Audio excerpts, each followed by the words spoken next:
Unless otherwise indicated, all the following scripture quotations are taken from the Holy Bible, New Living Translation, with copyright by Tyndale House Foundation, used by permission of Tyndale House Publishers, all rights reserved. I have been angry at this person for a long time. And let me explain why.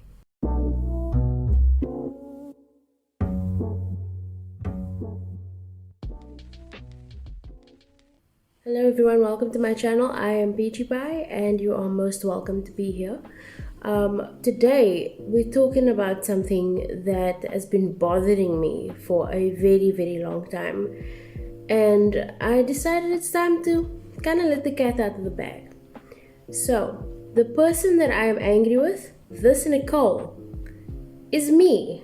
I am really angry at myself, and just bear with me for a second because you'll understand why if you come from the type of background that I came from. I have a problem. I have lots of problems. But the problem that I'm referring to here is I have a self-esteem problem. I have a problem with a lot of phobias and fears that only come from one place: self-hatred. And so I often get angry at myself for being angry and hating myself, which is a strange endless loop. But this video is actually about what I've decided to do about it and how it's changing the way that I see myself and the way that I look at my life and my options for the future. So, coming from the kind of background where you have been surrounded by toxic people, toxic masculinity, or toxic family members and relationships, or toxic siblings, whatever it is that you come from, when you come from circles that are toxic, you get taught that toxicity is okay. You get taught that your needs are not as important as the needs of the group or the individuals that are enforcing their toxicity on you. And I can't say that you will not become a toxic person, because I don't actually know that, because you might be becoming a toxic person. But there's I would say a worse thing that could happen, which is you become a toxic person towards yourself. So when you come from toxic environments, the worst thing that emotional abuse does is it makes you an abuser of yourself.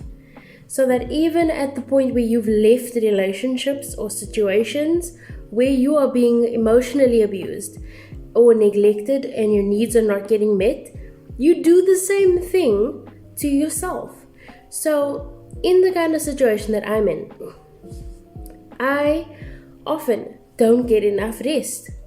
I often put other people's needs in front of my own, and I often am running from one thing to the next to carry a whole bunch of people or a whole range of tasks on my back, completely neglecting what I need to do and the time that I need to relax, because I've been taught that this is the way to live.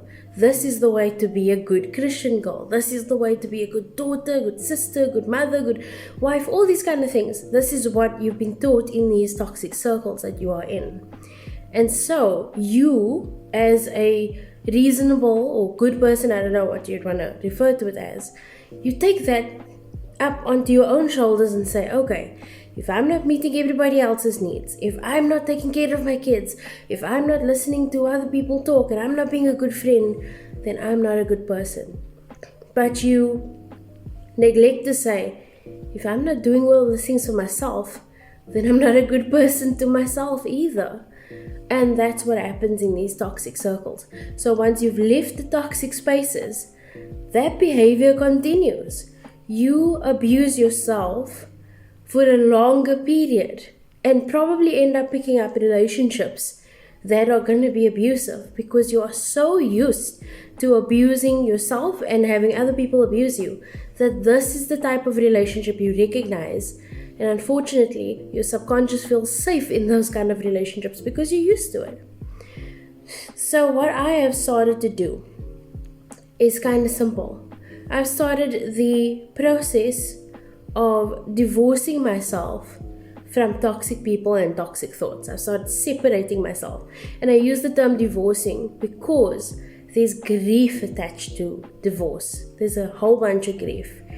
And once you have learned that one way that you've been doing things your whole life is wrong, there's a ton of grief that comes with the, oh my word, I've lost time, I don't know what I'm doing, I don't know if I'm doing this right, all these kind of emotions that just build up because you have realized that something is wrong. You maybe had a couple of red flags going off in the back of your mind about things being wrong. You're not sure what to do about it, and now you've discovered it and you want to change it, but you're in a sort of state of panic. How am I going to do this? How am I going to go on? How can I change these things? I don't have the capability. Again, repeating that abuse.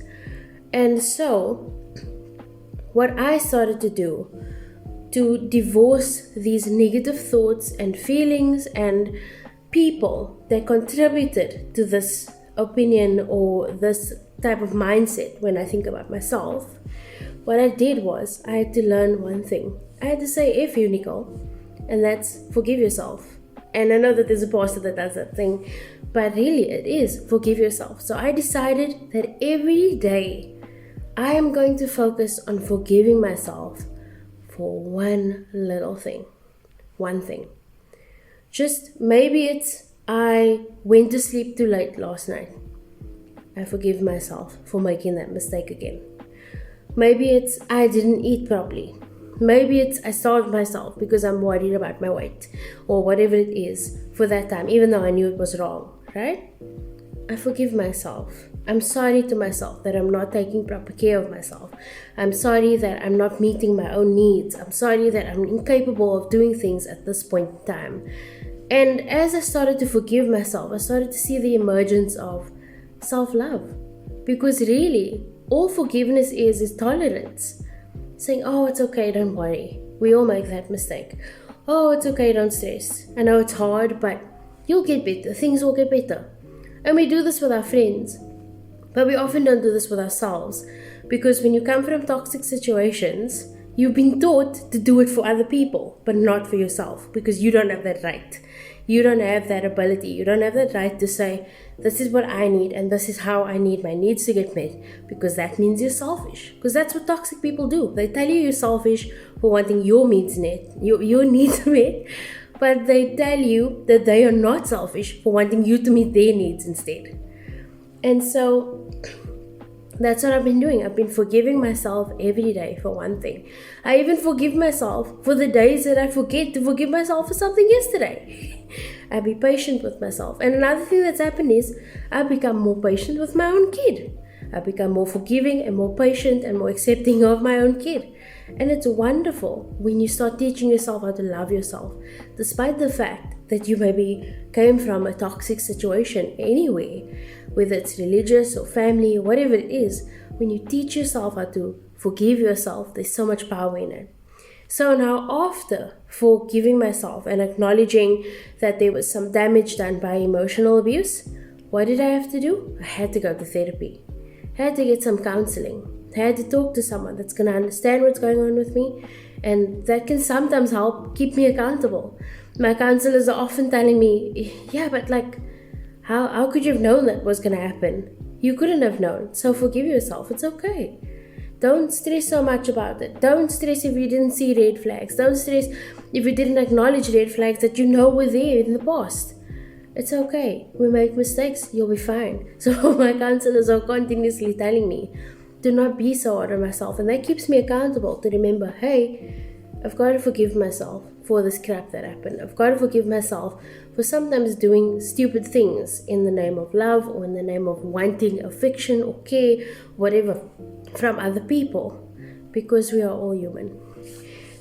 And then the last thing that you really need to do by doing this forgiveness thing is that you've got to retrain your brain, which is incredibly difficult, especially if you are at like my age, where you've been doing the same thing of abusing yourself for a lengthy period of time, because that's what you've been taught.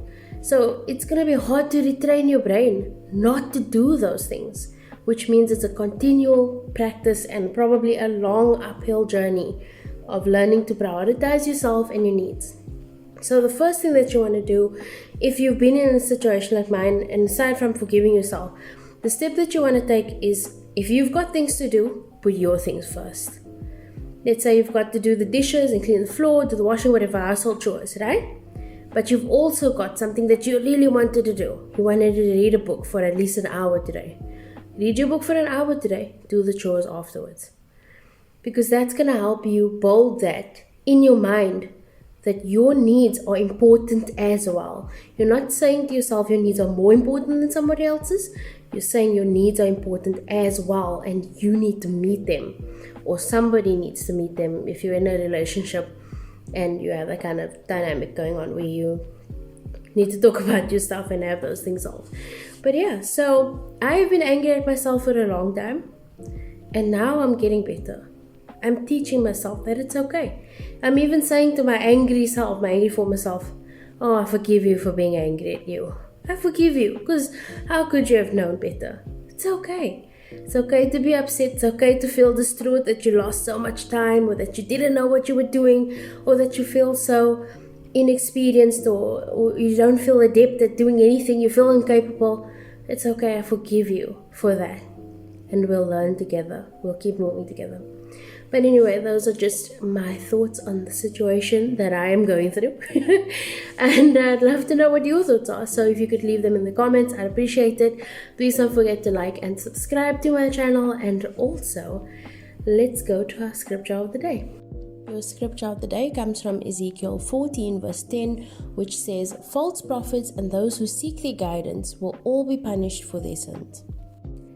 Well, thank you so much for joining me. I really do appreciate you being here. And I hope that if you have been struggling and need to be on this journey of self-love and self-forgiveness, I hope that your journey goes easier with time, which I think it will. I think that things will get better for you. And I think that you're making such a good choice to just forgive yourself because you don't need to be that hard on you. Things are hard enough as it is. You don't need to be that hard on you. So if you need some support, hit me up in the comments or my email is available in the description of my channel. You can send me an email if you want and I will try to respond to everyone that wants to. But thank you very much for joining me. Or you can send me a message on Twitter as well. I'm at Peachy and that's Pyepye. So yeah, so thanks so much for being here. I really appreciate you.